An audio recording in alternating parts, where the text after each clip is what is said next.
Somnifère, le podcast. Celui qui cherche la sagesse est un sage. Celui qui croit l'avoir trouvée est un fou, nous enseigne Sénèque. Bonsoir à toutes et à tous, nous sommes le lundi 20 février et Somnifère vous raconte ce soir l'histoire de Memnon. Un homme qui, pour vivre une vie heureuse et épanouie, prend la résolution de devenir parfaitement sage et pour ce faire de s'éloigner de tous les plaisirs et de toutes les tentations terrestres. Mais est-il réellement possible de se soustraire aux passions communes? Et Memnon trouvera-t-il de cette manière le bonheur et la félicité? C'est un conte de Voltaire intitulé « Memnon ou la sagesse humaine ». Je vous souhaite une excellente nuit et maintenant place à notre séance de relaxation. La séance de relaxation.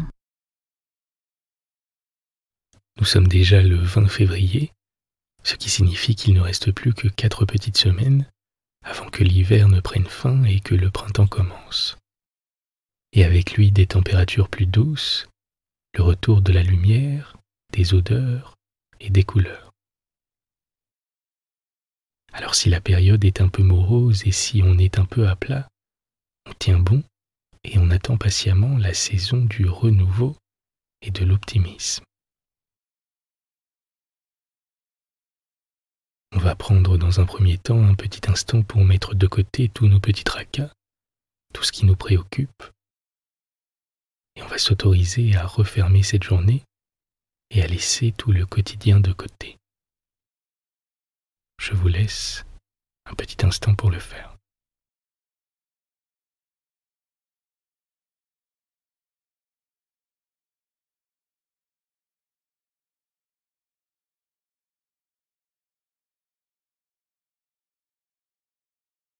Et pendant la prochaine minute, sans essayer de changer quoi que ce soit, je vais vous demander de simplement observer votre corps et vos sensations.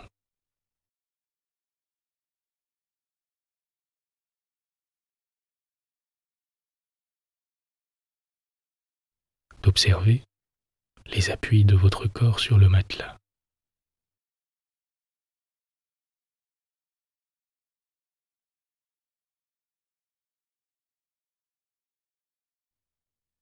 Le poids de votre tête sur l'oreiller.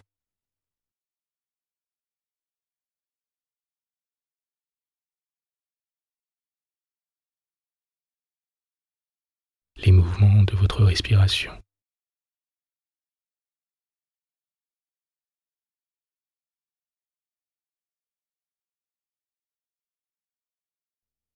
D'être attentif à la manière dont vos poumons s'emplissent d'air et de laisser tranquillement votre corps se mettre en veille.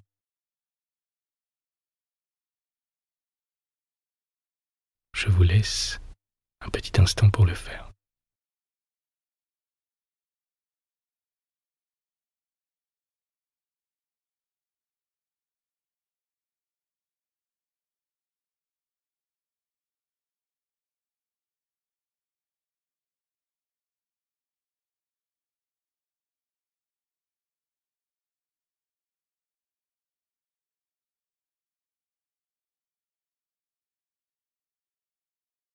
On laisse la détente s'installer et on commence progressivement à déconnecter.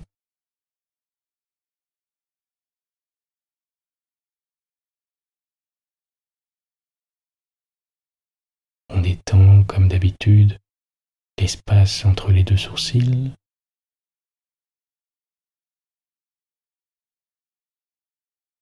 On décrispe la mâchoire.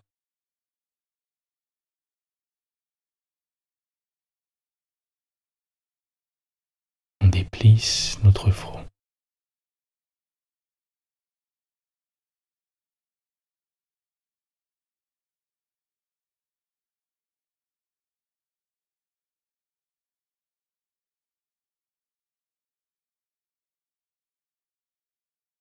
On va continuer de porter notre attention sur notre corps, sur ses mouvements,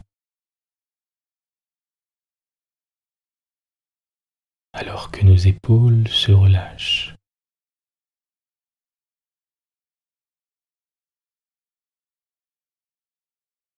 La détente se diffuse progressivement dans la région de notre nuque.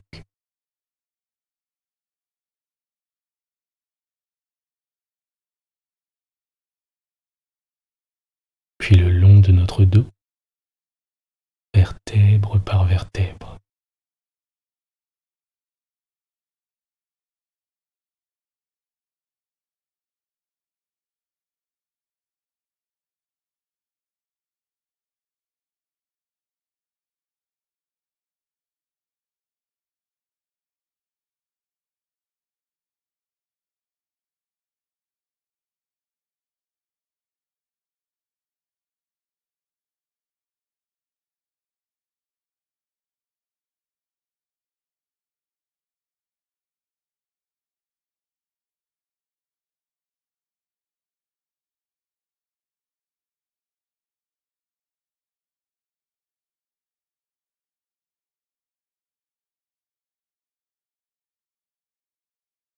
Pendant un court instant, ne faites rien d'autre que de profiter de cet état de détente et de quiétude.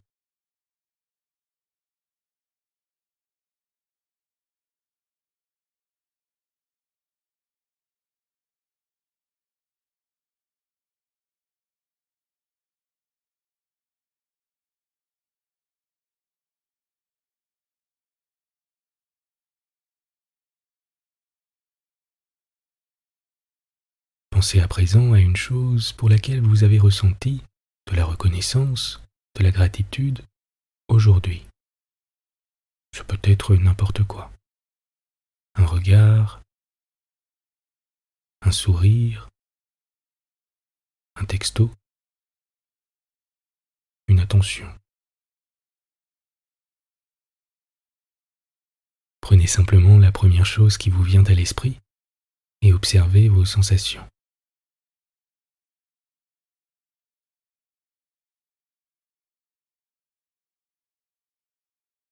Observez où ce sentiment semble se loger dans votre corps, ce que cela provoque en vous.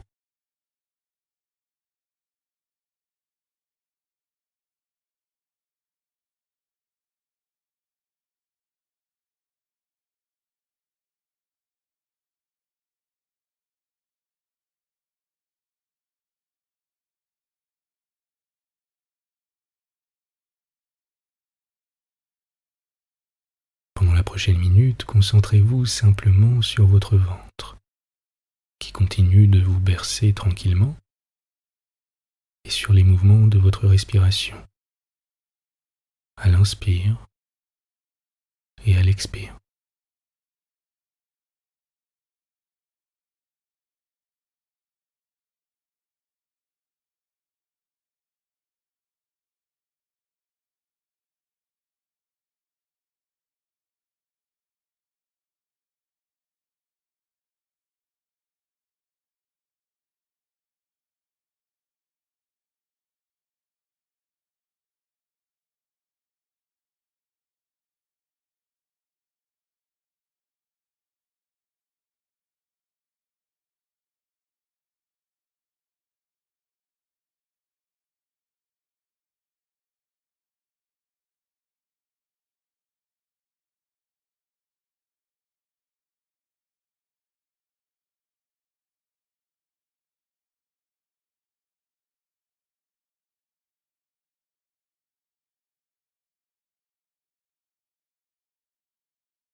Vous êtes calme et détendu.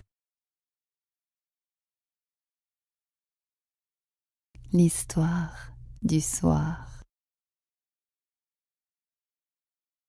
Memnon conçut un jour le projet insensé d'être parfaitement sage. Il n'y a guère d'homme à qui cette folie n'ait quelquefois passé par la tête. Memnon se dit à lui-même: pour être très sage, et par conséquent très heureux, il n'y a qu'à être sans passion, et rien n'est plus aisé comme on sait. Premièrement, je n'aimerai jamais de femme, car en voyant une beauté parfaite, je me dirai à moi-même: ces joues-là se rideront un jour, ces beaux yeux seront bordés de rouge, cette gorge ronde deviendra plate et pendante. cette belle tête deviendra chauve. Or je n'ai qu'à la voir à présent des mêmes yeux dont je la verrai alors, et assurément cette tête ne fera pas tourner la mienne. En second lieu, je serai toujours sobre. J'aurai beau être tenté par la bonne chair, par des vins délicieux, par la séduction de la société, je n'aurai qu'à me représenter les suites des excès, une tête pesante, un estomac embarrassé, la perte de la raison, de la santé et du temps, et je ne mangerai alors que pour le besoin. Ma santé sera toujours égale, mes idées toujours pures et lumineuses. Tout cela est si facile qu'il n'y a aucun mérite à y parvenir.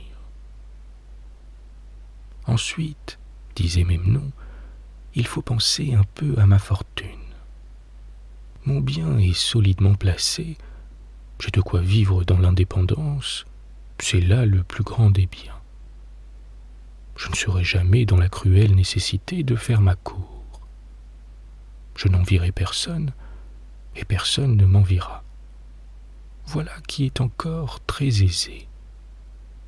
J'ai des amis, continuait-il, je les conserverai puisqu'ils n'auront rien à me disputer. Je n'aurai jamais d'humeur avec eux, ni eux avec moi. Cela est sans difficulté. Ayant fait ainsi son petit plan de sagesse dans sa chambre, Memnon mit la tête à la fenêtre. Il vit deux femmes qui se promenaient sous des platanes auprès de sa maison. L'une était vieille et paraissait ne songer à rien. L'autre était jeune, jolie et semblait fort occupée. Elle soupirait, elle pleurait et n'en avait que plus de grâce. Notre sage fut touché. Non pas de la beauté de la dame, il était bien sûr de ne pas sentir une telle faiblesse, mais de l'affliction où il la voyait. Il descendit. Il aborda la jeune Ninivienne dans le dessein de la consoler avec sagesse. Cette belle personne lui conta, de l'air le plus naïf et le plus touchant, tout le mal que lui faisait un oncle qu'elle n'avait point, avec quels artifices il lui avait enlevé un bien qu'elle n'avait jamais possédé et tout ce qu'elle avait à craindre de sa violence. « Vous me paraissez un homme de si bon conseil, lui dit-elle, que si vous aviez la condescendance de venir jusque chez moi et d'examiner mes affaires, je suis sûr que vous me tireriez du cruel embarras où je suis. » Memnon n'hésita pas à la suivre pour examiner sagement ses affaires et pour lui donner un bon conseil. La dame affligée le mena dans une chambre parfumée et le fit asseoir avec elle poliment sur un large sofa où ils se tenaient tous deux les jambes croisées vis-à-vis l'un de l'autre. La dame parla en baissant les yeux, dont il s'échappait quelquefois des larmes, et qui en se relevant rencontrait toujours les regards du sage Memnon. Ses discours étaient pleins d'un attendrissement qui redoublait toutes les fois qu'ils se regardaient. Memnon prenait ses affaires extrêmement à cœur et se sentait de moment en moment la plus grande envie d'obliger une personne si honnête et si malheureuse. Ils cessèrent insensiblement dans la chaleur de la conversation d'être vis-à-vis l'un de l'autre. Leurs jambes ne furent plus croisées. Memnon la conseilla de si près et lui donna des avis si tendres qu'ils ne pouvaient ni l'un ni l'autre parler d'affaires et qu'ils ne savaient plus où ils en étaient. Comme ils en étaient là, arrive l'oncle, ainsi qu'on peut bien le penser. Il était armé de la tête aux pieds. Et la première chose qu'il dit fut qu'il allait tuer, comme de raison, le sage Memnon et sa nièce. La dernière qui lui échappa fut qu'il pouvait pardonner pour beaucoup d'argent. Memnon fut obligé de donner tout ce qu'il avait. On était heureux dans ce temps-là d'en être quitte à si bon marché. Memnon, honteux et désespéré, rentra chez lui. Il y trouva un billet qui l'invitait à dîner avec quelques-uns de ses intimes amis.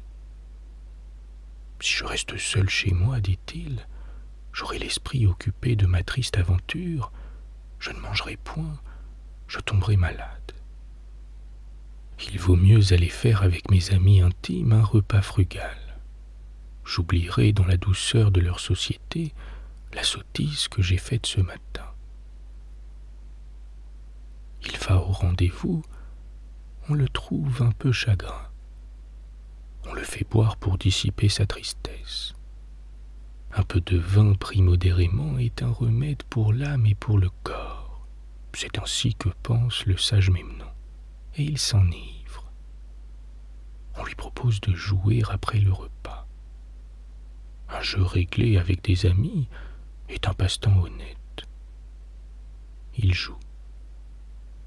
On lui gagne tout ce qu'il a dans sa bourse et 4 fois autant sur sa parole. Une dispute s'élève sur le jeu, on s'échauffe. L'un de ses amis intimes lui jette à la tête un cornet et il lui crève un œil. On rapporte chez lui le sage Memnon ivre, sans argent et ayant un œil de moins. Il cuve un peu son vin et dès qu'il a la tête plus libre, il envoie son valet chercher de l'argent chez le receveur général des finances pour payer ses amis intimes. On lui dit que son débiteur a fait le matin une banqueroute frauduleuse qui met en alarme 100 familles. Memnon outré va à la cour avec un emplâtre sur l'œil et un placet à la main pour demander justice au roi contre le banqueroutier. Il rencontre dans un salon plusieurs dames qui portaient toutes d'un air aisé des cerceaux de 24 pieds de circonférence. L'une d'elles, qui le connaissait un peu, dit en le regardant de côté: « À l'horreur !» Une autre, qui le connaissait davantage, lui dit: « Bonsoir, monsieur Memnon. Mais vraiment, monsieur Memnon, je suis fort aise de vous voir. À propos, monsieur Memnon, pourquoi avez-vous perdu un œil ?» Et elle passa sans attendre sa réponse. Memnon se cacha dans un coin et attendit le moment où il put se jeter aux pieds du monarque. Ce moment arriva. Il baisa 3 fois la terre et présenta son placet.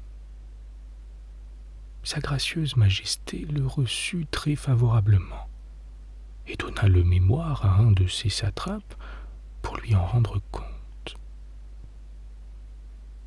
Le satrape tire Memnon à part et lui dit d'un air de hauteur en ricanant amèrement: « Je vous trouve un plaisant borgne de vous adresser au roi plutôt qu'à moi, et encore plus plaisant d'oser demander justice contre un honnête banqueroutier que j'honore de ma protection, et qui est le neveu d'une femme de chambre de ma maîtresse. Abandonnez cette affaire-là, mon ami, si vous voulez conserver l'œil qui vous reste. » Memnon, ayant ainsi renoncé le matin aux femmes, aux excès de table, aux jeux, à toute querelle, et surtout à la cour, avait été avant la nuit trompé et volé par une belle dame, s'était enivré, avait joué, avait eu une querelle, s'était fait crever un œil, et avait été à la cour où l'on s'était moqué de lui. Pétrifié d'étonnement et navré de douleur, il s'en retourne la mort dans le cœur. Il veut rentrer chez lui. Il y trouve des huissiers qui démeublaient sa maison de la part de ses créanciers. Il reste presque évanoui sous un platane. Il y rencontre la belle dame du matin qui se promenait avec son cher oncle et qui éclata de rire en voyant Memnon avec son emplâtre. Memnon se coucha sur de la paille auprès des murs de sa maison. La fièvre le saisit. Il s'endormit dans l'accès et un esprit céleste lui apparut en songe. Il était tout resplendissant de lumière. Il avait 6 belles ailes, mais ni pieds, ni tête, ni queue, et ne ressemblait à rien. « Qui es-tu » lui dit Memnon. Ton bon génie, lui répondit l'autre. Rends-moi donc mon œil, ma santé, ma maison, mon bien et ma sagesse, lui dit Memnon. Ensuite il lui conta comment il avait perdu tout cela en un jour. Voilà des aventures qui ne nous arrivent jamais dans le monde que nous habitons, dit l'esprit. Et quel monde habitez-vous? Dit l'homme affligé. Ma patrie, répondit-il, est à 500 millions de lieues du soleil, dans une petite étoile auprès de Sirius que tu vois d'ici. Le beau pays, dit Memnon. Quoi? Vous n'avez point chez vous de coquines qui trompent un pauvre homme, point d'amis intimes qui lui gagnent son argent et qui lui crèvent un œil, point de banqueroutiers, point de satrapes qui se moquent de vous en vous refusant justice. Non, dit l'habitant de l'étoile, rien de tout cela. Nous ne faisons point d'excès de table parce que nous ne mangeons point. Nous n'avons point de banqueroutier parce qu'il n'y a chez nous ni or ni argent. On ne peut nous crever les yeux parce que nous n'avons point de corps à la façon des vôtres. Et les satrapes ne nous font jamais d'injustice parce que dans notre petite étoile, tout le monde est égal. Memnon lui dit alors, « À quoi passez-vous votre temps ?» À veiller, dit le génie, sur les autres globes qui nous sont confiés, et je viens pour te consoler. Hélas, reprit Memnon, que ne veniez-vous la nuit passée pour m'empêcher de faire tant de folie? J'étais auprès d'Hassan, ton frère aîné, dit l'être céleste. Il est plus à plaindre que toi. Sa gracieuse majesté, le roi des Indes, à la cour duquel il a l'honneur d'être, lui a fait crever les 2 yeux pour une petite indiscrétion, et il est actuellement dans un cachot, les fers aux pieds et aux mains. C'est bien la peine, dit Memnon, d'avoir un bon génie dans une famille, pour que de 2 frères, l'un soit borgne, l'autre aveugle, l'un couché sur la paille, l'autre en prison. Ton sort changera, reprit l'animal de l'étoile. Il est vrai que tu seras toujours borgne, mais à cela près tu seras assez heureux, pourvu que tu ne fasses jamais le sot projet d'être parfaitement sage. C'est donc une chose à laquelle il est impossible de parvenir, s'écria Memnon en soupirant. Aussi impossible, lui répliqua l'autre, que d'être parfaitement habile, parfaitement fort, parfaitement puissant, parfaitement heureux. Nous-mêmes, nous en sommes bien loin. Il y a un globe où tout cela se trouve, mais dans les 100 000 millions de mondes qui sont dispersés dans l'étendue, tout se suit par degrés. On a moins de sagesse et de plaisir dans le second que dans le premier, moins dans le troisième que dans le second, ainsi du reste jusqu'au dernier où tout le monde est complètement fou. J'ai bien peur, dit Memnon, que notre petit globe déraqué ne soit précisément les petites maisons de l'univers dont vous me faites l'honneur de me parler. Pas tout à fait, dit l'esprit, mais il s'en approche. Il faut que tout soit en sa place. Mais, dit Memnon, certains poètes, certains philosophes ont donc grand tort de dire que tout est bien. Ils ont grande raison, dit le philosophe de là-haut, en considérant l'arrangement de l'univers entier. Ah, je ne croirais cela, répliqua le pauvre Memnon, que quand je ne serai plus borgne. Bonne nuit. Bonne nuit.